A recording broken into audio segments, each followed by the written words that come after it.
Handicapper Steve here, handicapping the racing from Turf Paradise here on Monday. It is the 19th of December 2022. Gonna look at the second race on Turf Paradise, but before I get on to that, remember to please follow me on Twitter at Horse Racing Kid 5 for more selections for race courses around the world, and I mean it around the world.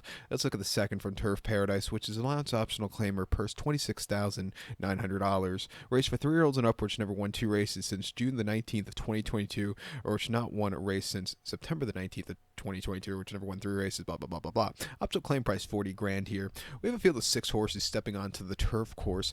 The distance of ground here of about 1,700 meters, if you want to go by that, or the distance of ground of about 1 mile and 1/16th on the Turf Paradise turf course.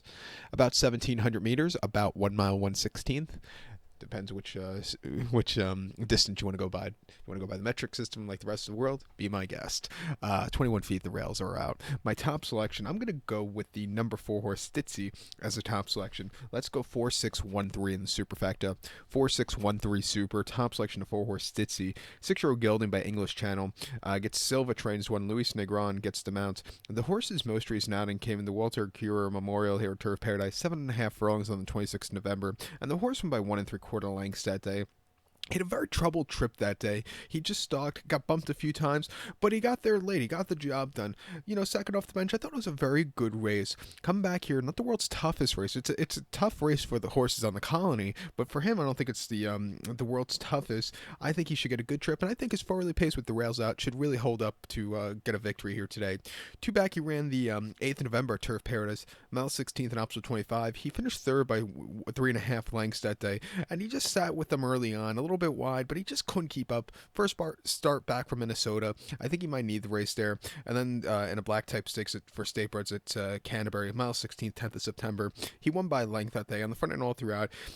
He won it with the 3/4 and 112 and 3. It was a very good race from there. And then they tried a marathoning at Canterbury, mile 3/8 on the 14th of August and opposite 20. He finished second by a head. He stalked. He had the lead. He got overkicked late, but he still ran his heart out there. And then at Canterbury, mile 16th and opposite 20. He finished third by 3.5 lengths that day, and he just couldn't keep up late. He likes running on this turf course. He's 6 for 2 locally, winning last time out, and then winning here last February, the 28th, going about a mile and opposite 20, winning by 1.5 lengths. It was a very good victory there.